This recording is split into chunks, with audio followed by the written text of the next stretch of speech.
मित्रों नमस्कार, मैं अर्जुन शर्मा आप लोगों के बीच उपस्थित हुआ हूं। जैसा कि जानते हैं, अभी लोकतंत्र का महापर्व चल रहा है और इसमें आप लोगों ने जिस तरह से भारतीय जनता पार्टी और एनडीए गठबंधन को वोट देने का काम किया है,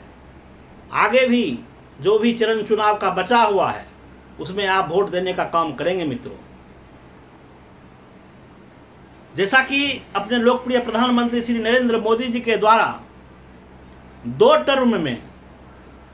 2014 से 19 तक और 2019 से लेकर 2024 तक जो अपने कार्यकाल किए, वो उन्होंने जो जनता के लिए, देश के लिए काम किए, उनको लेके ज़मीन पर आए हैं, उनको लेके जनता के बीच में जा रहे हैं और आप सभी से यह आग्रह कर रहे हैं कि आप उन्हें एक बार फिर से अवसर दें, ताकि तीसरी बार देश के प्रधानमंत्री श्री नरेंद्र मोदी जी को अवसर मिले इस भारत को आगे बढ़ाने के लिए। मित्रों, जैसा कि हमें मालूम है, 2014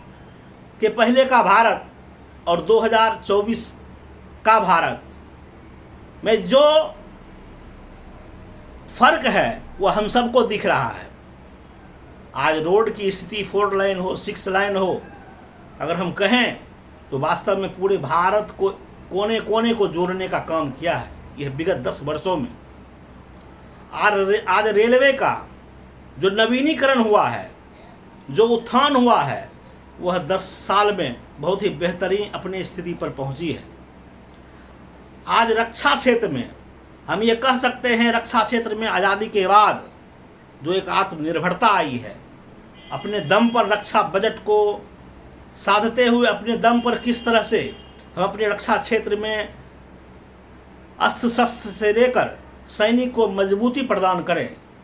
इस पर आदरणीय प्रधानमंत्री जी ने बहुत ही बड़ा फोकस किया है।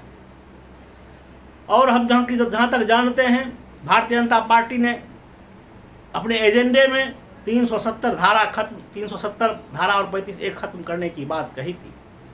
उसको भी आदरणीय मोदी जी ने खत्म करने का काम किया है।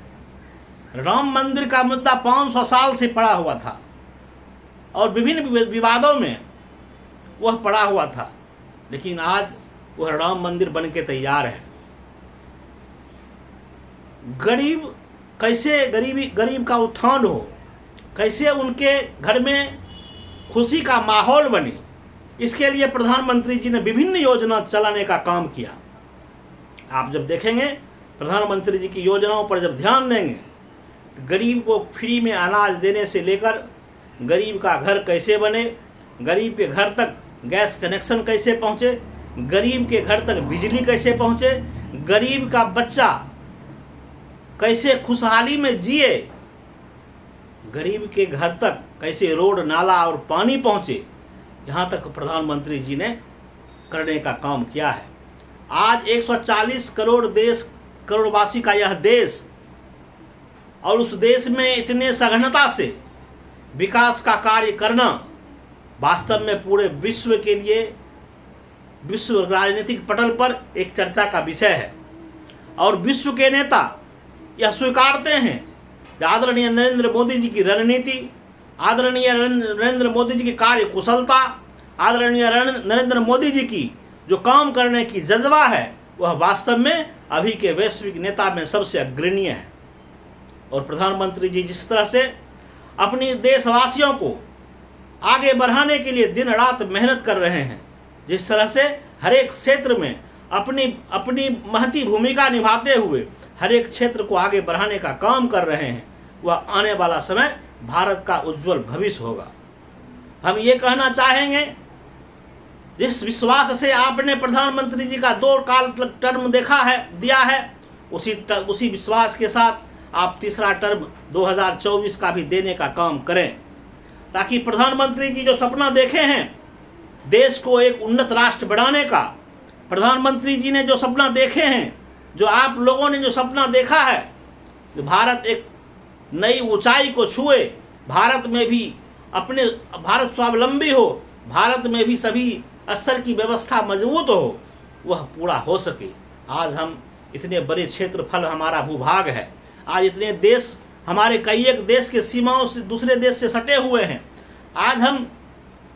इससे विभिन्न समस्याओं हम पर हर वक्त लगी रहती है, लेकिन हम उस सब से कैसे बच सके, इसके लिए मोदी जी दिन रात काम करते रहते हैं। आज हम सुरक्षा के क्षेत्र में, देश रक्षा के क्षेत्र में जितना टेक्नोलॉजी का यूज कर रहे हैं, जिस तरह से हमारा देश समुद्री तट से लेकर जो पहाड़ी क्षेत्र है और जो पठारी क्षेत्र है, सभी जगह जिस तरह से भारतीय सेना अपनी मुस्तैदी से दुश्मनों को करारा जवाब दे रही है, वह आदरणीय मोदी जी के लिए काबिल तारीफ है। मोदी जी ने जिस तरह से भारत की जनता को दिल जीतने का काम किया है, उसी तरह से देश के सैनिकों का भी दिल जीतने का काम किया है, उसी तरह से देश के वैज्ञानिकों का भी दिल जीतने का काम किया है। और आज उसी का देन है जो चंद्रमा पर हमारी सफल लैंडिंग हुई है। आज उसी का देन है हम सूर्य के नज़दीक जाकर वहाँ की हम कह सकते हैं वहाँ की जानकारी हम जुटाने में लगे हुए हैं। आज हम ये कह सकते हैं भारत, आज का भारत उगता हुआ सूरज की तरह है। आज का भारत कल का विश्व का भविष्य है, और इसीलिए हमें नरेंद्र मोदी जी के साथ रहना चाहिए। हमें भारतीय जनता पार्टी को साथ देना चाहिए, हमें एनडीए गठबंधन को साथ देना चाहिए, और कदम से कदम मिलाकर भाई भतीजावाद न कर कर, जातिवाद न कर कर, क्षेत्रवाद न कर कर देश के लिए सोचना चाहिए। और देश कैसे तरक्की करे, इस देश में एकता एकजुटता से कैसे हम आगे बढ़े, इसके लिए काम करना चाहिए। मित्रों, आपको मालूम होगा यह चुनाव हो रहा है भारत में, और पाकिस्तान और चीन यह चिंतित है कि फिर से कहीं मोदी ना आ जाए, क्योंकि मोदी जी अगर इस बार आए और वह सत्ता में आए तो भारत, पाकिस्तान और चीन जिस स्थिति में अभी भारत को देख रहा है, उससे कई एक गुना बेहतर, मजबूत और बहुत काफ़ी अपने आप में एक ऊंचाई पर देखेगा। और जिसका कारण क्या होगा, चीन और पाकिस्तान चाहे जो भी हमारे विरोधी राष्ट्र हैं, उसको यह कभी गवारा नहीं है जब हमारा राष्ट्र ऊंचा हो, हमारा लीडर मजबूत हो, हमारी जो जनता है वह मजबूत हो। मित्रों, इसीलिए मैं आप सभी से विनम्र निवेदन करूंगा, क्षेत्रीय समस्या को जिस तरह से मोदी जी ने सलटाया है, जिस तरह से राज्य की समस्याओं को भी मोदी जी ने देखने का काम किया, जिस तरह से राष्ट्र की समस्याओं को मोदी जी ने देखने का काम किया है, एक सिर्फ वोट मोदी जी को दें और